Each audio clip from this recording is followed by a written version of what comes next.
사랑하는 성도 여러분, 오늘도 주 안에서 평안하셨습니까? 오늘 이 시간에는 누가복음 6장 1절로 11절을 본문으로 해서 인자는 안식일의 주인이니라 라는 제목으로 말씀을 나누겠습니다. 오늘 본문은 안식일에 있었던 두 가지 사건을 기록하고 있습니다. 1절부터 5절까지는 예수님께서 밀밭 사이로 지나가실 때 제자들이 이삭을 잘라먹은 일로 말미암아 일어난 사건을 다루고 있고, 6절부터 11절까지는 예수님이 회당에서 손 마른 자를 치유하신 사건을 기록하고 있습니다. 이 두 사건은 다 안식일에 일어났습니다. 앞의 사건이 다소 우연적으로 일어났다면 두 번째 사건은 고의성이 다분한 듯이 보입니다. 예수님께서 일부러 안식일에 공개적으로 치유 사역을 행하셨다는 말씀입니다. 예수님은 이 두 사건을 통해서 예수님 자신이 안식일의 주인임을 선언하십니다. 그리고 안식일에 대한 참뜻, 안식일의 참뜻을 일깨워 주시죠. 이제 본문을 살펴보도록 하겠습니다.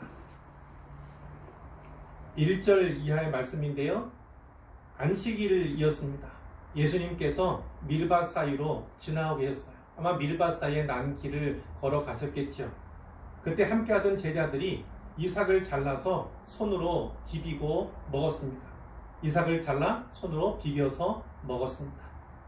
제자들이 왜 이렇게 했겠습니까? 아마도 시장했기 때문일 거예요. 잠시 허기를 채우기 위해서 이런 행동을 했을 것입니다. 만약 이날이 안식일이 아니었다면 제자들의 이 행동은요, 아무런 문제가 없었을 거예요. 아무런 문제도 되지 않았을 것입니다. 신명기 23장 25절에 보면요, 내 이웃의 곡식밭에 들어갈 때에는 네가 손으로 그 이삭을 따도 되느니라. 그러나 그 이웃의 곡식밭에 낫을 베지는 말지니라. 이런 말씀이 있습니다. 손으로 이삭을 따도 되지만 낫으로는 베지 말아라, 이런 말씀을 하셨어요. 하나님께서 이 율법을 통해서 가난한 이웃들이, 가난한 사람들이 먹을 수 있도록 배려해 주신 것이죠. 그런데 제자들의 이 행동을 바리새인들이 보았습니다. 성경에는 어떤 바리새인들 이렇게 나오는데요, 그들이 말했습니다. 어찌하여 안식일에 하지 못할 일을 하느냐. 이 바리새인들이 길을 가다가 이 장면을 우연히 목격했을까요? 아닐 겁니다. 그들은 예수님께서 병자를 치료하시는 그 현장에도 있었고, 세리와 또 죄인들과 교제하시는, 식탁 교제를 나누시는 그 현장에도 그들이 있었습니다. 예수님의 일거수일투족을 감시하기 위해서 그들이 뒤를 따라다녔던 것이죠. 본문 7절에 보면 예수를 고발할 증거를 찾으려 했다고 이렇게 기록하고 있습니다. 그런데 바리새인들이 왜 이 제자들의 행동을요, 안식일에 하지 못할 일, 안식일에 하지 못할 일이라고 말했을까요? 출애굽기 34장 21절에 보면 너는 엿새 동안 일하고 일곱째 날에는 쉴지니 밭 갈 때나 거둘 때에도 쉴지며, 이런 말씀이 있습니다. 하지만 이 율법은요, 안식일에 일상적인 노동행위를 금지하는 조항이에요. 우리가 알아야 할 것은 안식일 규례가 이처럼요, 구약의 율법으로 주어져 있긴 하지만 바리새인과 당시의 종교 지도자들은 안식일에 금해야 할 행위를 무려 39가지 범주로 나누어 두었습니다. 이 39가지 범주들에 속한 모든 조항들을 백성들에게 지키도록 강요를 했어요. 백성들에게 무거운 짐을 지어준 것이죠. 그리고 이 조항들을 아주 엄격하게 따지고 적용하곤 했습니다. 그 예를 오늘 본문에서 찾아볼 수 있는 거죠. 1절에 이삭을 잘라 손으로 비빈 그 제자들의 행위를요, 바리새인들은 곡식을 거두고 타작한 추수행위로 간주했던 것입니다. 곡식을 거두고 타작한 추수행위로 간주했다는 거예요. 제자들은 농부가 아니잖아요. 밀 이삭에 달린 나달들로 잠시 허기를 달랬을 뿐인데 추수를 하는 일상적인 행위로 그것을 호도했다는 것이죠. 바리새인들은 이처럼 그 조항들을 아주 엄격하게 따지고 적용하곤 했습니다. 자기 자신들을 향해서 그랬을까요? 아니요. 결국은 다른 사람들, 남들을 율법을 통해서 판단하고 정죄하는 수단으로 삼고자 했던 것이죠. 사실 제 아들은 모세가 기록한 그 하나님의 율법을 어긴 것은 아닙니다. 단지 바리새인들이 만들어 놓은 안식일에 관한 많은 조항들 가운데 하나, 그것을 위반했을 뿐이죠. 예수님께서 이때 말씀하셨습니다. 다윗이 자기 및 자기와 함께한 자들이 시장할 때에 한 일을 잊지 못하였느냐. 자, 시장할 때 했던 일, 그것은 사무엘상 21장 1절에서 6절까지의 기사를 가리킵니다. 다윗이 몇몇 사람들과 함께 사울을 피해서 노브는 제사장 마을로 알려진 곳이거든요. 그 노브로 피신을 했어요. 그때 모두가 매우 시장했습니다. 제사장 아히멜렉이 이들에게 진설병을 내어줘요. 진설병은요, 성막에 있는 떡상, 그 떡상에 올리는 12덩이의 거룩한 떡이죠. 12덩이는 이스라엘의 12지파를 상징하는 것이고요. 제사장은 이 떡을 한 주에 한 번씩 교체합니다. 한 주가 끝날 때쯤에 더운 떡을 새로 올려드리는 거예요. 그리고 한 주간 떡상에 올렸던 떡은 이제 물려냅니다. 그것을 물려낸 떡, 이렇게 이야기를 하죠. 이 물려낸 떡을 먹을 수 있는 사람들은 제사장들 뿐이에요. 그것이 율법에 기록되어 있어요. 하지만 제사장 아히멜렉이 매우 주저있던 다윗과 그 일행에게 그 떡상에서 물려낸 떡을 내어줍니다. 그런데 하나님께서 이 일로 인해서 다윗이 그 진설병의 떡을 먹은 일로 말미암아서 또 일행에게 준 일로 말미암아서 다윗을 벌하신 적이 있습니까? 없습니다. 전혀 없어요. 하나님께서 이 일과 그리고 이 행위를요 용납하였다는 것을 우리가 알 수 있는 거죠. 그러므로 4절 말씀, 그는 다윗이죠. 다윗이 하나님의 전에 들어가서 다만 제사장 외에는 먹어서는 안 되는 진설병을 먹고 함께한 자들에게도 주지 아니하였느냐. 이 말씀은요, 너희가 내 제자들 곧 나를 정죄하려 한다면 다윗도 정죄해야 할 것이다, 이런 의미로 받을 수 있는 것입니다. 여러분, 우리 예수님은 하나님의 율법을 결코 소홀히 여기신 분이 아니에요. 우리를 위해서 친히 율법 아래에 오신 분이 바로 우리 주님이십니다. 그런 주님이 바리새인들을 향해서 이렇게 도전하시는 것은요, 율법의 참뜻을 사람들에게 교훈해 주기 위해서예요. 어떤 교훈일까요? 율법을 시행할 때 그 율법의 본질과 그 율법의 정신, 그것을 결코 잊어서는 안 된다는 것이죠. 분별력 있게 율법을 시행해야 한다는 것입니다. 그리고 그 분별의 기준은 무엇보다 사랑이어야 한다는 거예요. 율법의 분별, 그 분별의 기준은 무엇보다 사랑이어야 한다, 이렇게 교훈해 주셨다는 것입니다. 바리새인들은요, 율법의 본질과 율법의 정신은 잃어버렸어요. 다만 율법의 조문에 매달려 있었습니다. 오늘날 단어로 말한다면 율법주의자들인 셈이었던 것입니다. 오늘 우리 기독교는 법이 아니라 바로 사랑에 기초한 종교임을 잊지 말아야 합니다.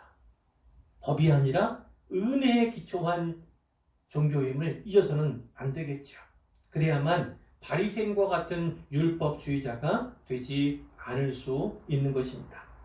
예수님이 마지막으로 인자는 안식일의 주인이니라, 이런 말씀을 하셨어요. 이 말씀은 무슨 뜻일까요? 예수님께서는요, 안식일을 친히 만드신 분이에요. 그러니까 그 율법보다 더 크신 분이고 그 율법 위에 계신 분이에요. 그분이 우리를 위해서 친히 율법 아래에 오셨긴 하지만 그분 본질상 율법보다 더 크신 분, 그리고 율법 위에 계신 분이라는 사실을 우리가 알 수가 있죠. 그러니까 이 예수님께서 안식일을 제정하신 분이시니까 그 안식일의 참된 의미, 그리고 안식일과 관련된 모든 율법을 정확하게 해석할 수 있는 권위, 그것이 바로 그분께 있다는 것입니다. 뿐만 아니고요, 이것은 바리새인들을 향한 경고의 말씀이기도 합니다. 이 바리새인들은요, 이 안식일 규례를 백성들에게 아주 무겁게 강요했어요. 이 안식일 규례를 통해서 백성들을 위해 군림하곤 했습니다. 안식일의 수호자를 자처했어요. 그러나 그뿐만이 아니라 자기들이 마치 안식일의 주인처럼 이렇게 행해왔던 것입니다. 그렇게 안식일의 수호자를 넘어서 안식일의 주인 행사를 했던 바리새인들 향해서 우리 주님께서 경고하셨다, 이렇게도 읽을 수 있다는 것이죠. 이제 6절 이하의 말씀을 살펴볼 텐데, 이것은 예수님께서 회당에서 오른손 마른 사람을 치유하신 일에 대해서 기록하고 있습니다. 자, 또 다른 안식일이에요. 다른 안식일에 예수님께서 회당에 들어가셔서 가르치셨다. 예수님께서 회당에서 가르치신 그 기사가 성경에 많이 나와 있죠. 복음서예요. 그런데 거기에 오른손 마른 사람이 있었어요. 말랐다는 것은 오그라들었다, 이런 표현일 텐데, 피가 통하지 않고 신경도 통하지 않아서 불구가 된 것 같아요. 물론 언제 불구가 됐는지, 어떻게 해서 왜 불구가 됐는지 알 수는 없지만, 어쨌든 지금 상태는 오른손이 마른 상태였던 것이죠. 그런데 거기에도 서기관과 바리새인들이 있었어요. 왜 그렇다고요? 예수를 고발할 증거를 찾으려고 예수님을 쫓아다닌 것입니다. 자, 그들은 안식일에 병을 고치시는가 엿보았어요. 예수님께서 병을 고치는 것, 그것에 주안을 둔 것이 아니라는 거예요. 그들은 다만 안식일에 병을 고치시는가, 그들이 생각하는 것, 그들이 색을 잡기 원하는 건 그 안식일에 무언가 하는 거예요. 안식일에. 자, 종교지도자들은요, 생명이 위독하지 않는 경우에는요, 안식일에도 치료행위를 할 수 없다, 이렇게 금지해 두었어요. 그런데 여기 나타나는 손 마른 사람은 생명의 위협을 받는 자가 아니잖아요.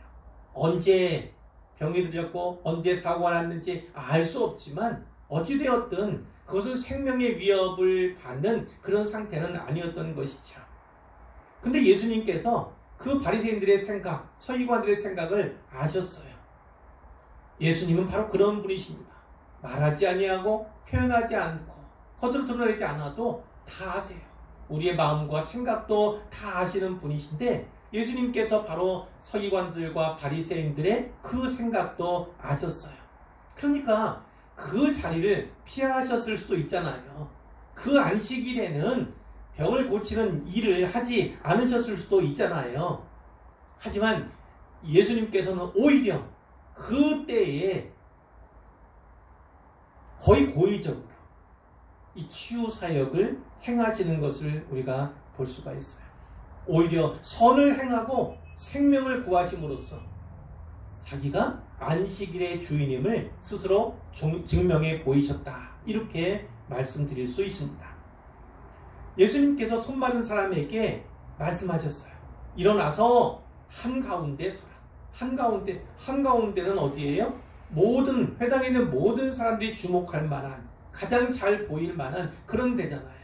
그러니까 예수님께서는 이 치료 행위를 공개적으로 하기를 원하셨던 것이죠. 자, 그 말씀 따라서 이 오른손 마른 사람이 일어나 섰습니다. 예수님께서 그 사람들에게, 거기에 있는 사람들에게 말씀하셨어요. 내가 너희에게 묻노니 안식일에 선을 행하는 것과 악을 행하는 것, 생명을 구하는 것과 죽이는 것, 어느 것이 옳으냐? 이렇게 물으셨어요. 마태복음 12장에도 이와 비슷한 그런 내용이 나오는데요. 그 11, 12절에 이런 말씀이 있죠. 너희 중에 어떤 사람이 양 한 마리가 있어 안식일에 구덩이에 빠졌으면 끌어내지 않겠느냐. 한 마리 양이라 할지라도, 또 그날이 안식이라 할지라도 양이 구덩이에 빠졌으면 어떻게 끌어내지 않겠느냐? 당연히 끌어내지 않느냐는 거죠. 예수님이 뭐라고 말씀합니까? 사람이 양보다 얼마나 더 귀하냐? 사람은 양과는 비교할 수 없이 귀한 존재다. 그러므로 안식일에 선을 행하는 것이 옳다. 이렇게 말씀하신 적이 있습니다. 예수님께서 그들이 잠잠하자 서기관들과 바리새인들도 아무 말을 못하는 거죠. 무리를 둘러보시고 이렇게 말씀하셨어요. 그 환자에게 내 손을 내밀라. 자, 그가 예수님 말씀 따라 손을 내밀었어요. 그랬더니 어떻게 했습니까? 그 손이 회복이 되었어요. 이전과 같이 되었다는 말씀입니다. 자, 잘 보세요. 그가 그리함에 그 손이 회복된지라. 예수님이 일이라고 할 만한 아무것도 하지 않으셨어요. 치료 행위라고 할 만한 일을 전혀 하지 않으셨어요. 그런 가운데서 그가 회복되고 치료되었음을 우리가 알 수가 있어요. 그런데 그들은 어땠어요? 서기관과 바리새인들은 노기가 가득했다는 거예요. 노기가 가득했어요. 예수님은 일하지도 않았고 아무런 치료 행위조차 하지 않으셨어요. 그러나 그것을 보면서 노기가 가득했다. 왜 노기가 가득했을까요? 자기들이 쌓아온 전통, 자기들이 세운 율법, 조문, 자기들이 가진 권위, 그것이 예수님으로 말미암아 땅에 떨어지게 생겼기 때문이에요. 자, 그들은 결국 어떻게 합니까? 예수를 어떻게 할까? 좀 더 구체적으로 말하면 어떻게 예수를 죽일까? 그것을 의논하기 시작합니다. 이제 말씀을 맺을 건데요. 하나님의 율법은요, 매우 소중한 것입니다. 의식법이나 제사법은 예수님으로 말미암아 폐하해졌어요. 이제는 의식법 그리고 제사법은 지키지 않아도 됩니다. 그러나 십계명을 비롯한 도덕법은 오늘날도 여전히 유효합니다. 우리는 도덕법을 지켜야 하지요. 그러나 그조차도요, 바리새인들처럼 문자에 매이거나 혹은 기계적으로 시행해서는 안 됩니다. 분별력이 있어야 하고요. 그 분별력의 기준은 무엇보다 사랑이어야 한다는 것이죠. 안식일 계명 제4계명 있잖아요. 안식일을 기억하여 거룩하게 지키라. 이 말씀은 비단 안식일을 범하지 말라, 이런 소극적인 의미만 담고 있는 것이 아닙니다. 안식일을 누리라, 안식일을 누리라는 적극적인 의미도 담고 있다고 볼 수 있습니다. 이 안식일이 발전적으로 계승된 것이 우리가 지키는 주일이에요. 이 주일 역시 마찬가지죠. 이 주님의 날, 이 주일을 범하지 않는 것이 물론 중요합니다. 그러나 좀 더 적극적으로 말하면 주일을 누려야 합니다. 주일을 즐겨야 합니다. 예수와 함께 누리고요. 예수님을 누리는 것, 그것이 주일에 우리가 해야 할 일임을 꼭 기억하시길 바랍니다. 주일을요, 쉼을 통한 재충전의 기회로 삼아야 합니다. 그래서 영육이 회복되는 날, 회복하는 날로 삼아야 하고요. 또 예배를 통해서 하나님 사랑을 실천하고 또 선을 베풀고 생명을 구함으로써 이웃 사랑을 실천하는 그러한 날로 삼아야 할 것입니다. 의왕소망교회 성도 여러분들은 주일을 주일답게, 주일을 주일되게 그렇게 준행하시기를 주님의 이름으로 축원합니다.